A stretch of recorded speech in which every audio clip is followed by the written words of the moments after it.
भगवान विष्णु वैकुंठ धाम से धरा की ओर आए तो उन्होंने 5 स्थानों का चयन किया, जिसे बाद में आदि गुरु शंकराचार्य जी द्वारा स्थापित किए गए और जिसे आज हम पंचबद्री के नाम से जानते हैं, जिसमें पहला आदि बद्री, दूसरा वृद्ध बद्री, तीसरा योग बद्री, चौथे स्थान पाते हैं बद्री विशाल और पांचवें स्थान पाते हैं भविष्य बद्री।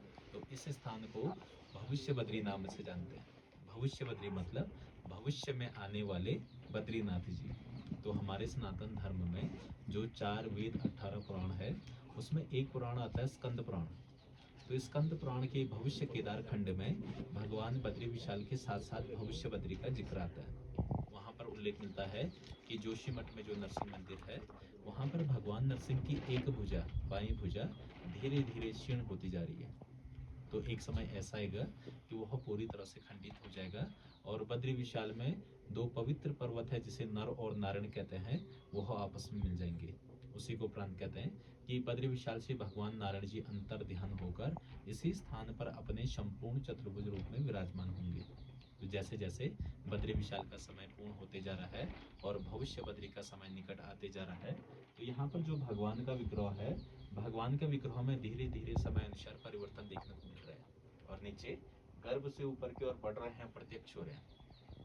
तो अगर आप ध्यान से देखेंगे तो बीच में जहाँ पर छत्र है, छत्र के पीछे देख लीजिए, ये ऊपरी हिस्सा, ये शिला ऐसे में कट रहा दिखाई दे रहा है ऊपर, तो वो भगवान का मुकुट आ रहा है। वो छत्र के पीछे पूरा भगवान का मुकुट दिखाई देता है। भगवान के शीश पर जहाँ पर मुकुट विराजमान है, मुकुट के ठीक पीछे देख लीजिए कुछ हिस्सा बाहर को आ रहा है उभर के, तो वह शेषनाग जी आ रहे हैं। जहाँ पर भगवान का तिलक हुआ है, तिलक के ठीक 4 अंगुल नीचे बीच में देखेंगे तो ऐसे तिरछे में भगवान के नेत्र दिखाई देंगे। तिलक के 4 अंगुल नीचे दिखाई दे रहे हैं और यहाँ पर भगवान अपने घुटने के बल बैठे हैं, अपने घुटने पे हाथ रखा है। तो नीचे इस और जो हिस्सा ये बाहर का यहाँ पर तिलक हुआ देख लीजिए, इस माला के नीचे, तो ये घुटने पे हाथ रखा है, ये हाथ की कलाई और एक उंगली बाहर को निकली है ऐसे में।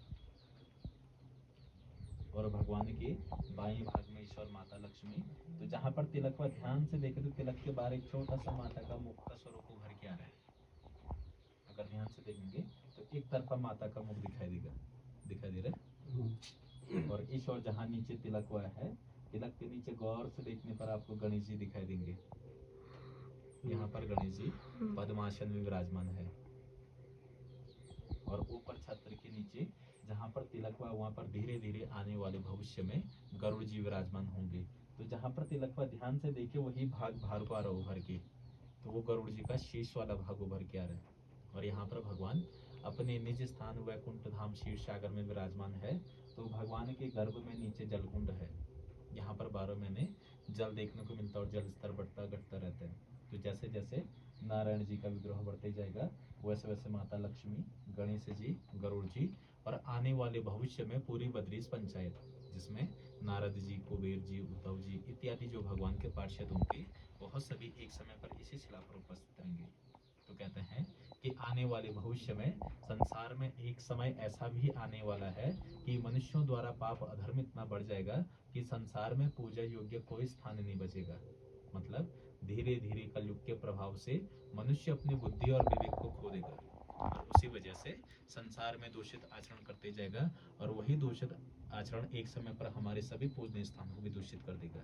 तो हमारे वेद पुराण के अनुसार बताया गया है कि संसार का एकमात्र स्थान यही रहेगा जहाँ पर भगवान बद्री नारायण जी की पूजा होगी। और यहाँ पर जो भगवान का विग्रह उभर के आ रहा है, ये स्वयं भू है, मतलब भूमि से स्वयं उभर के आ रहे हैं। और इसी स्थान को, इस धरा का, धरती का द्वितीय भू वैकुंठ कहते हैं। पहला बद्रीनाथ, दूसरा भविष्य बद्री, जहाँ पर भगवान बद्री नारायण जी साक्षात रूप में विराजमान है। तो आने वाले भविष्य में इसी स्थान पर भगवान बद्री नारायण जी सभी श्रद्धालुओं को अपने संपूर्ण चतुर्भुज रूप में दर्शन देंगे। तो इसलिए इस स्थान को भविष्य बद्री कहते हैं जी। तो बोल भविष्य बद्री भगवान की जय।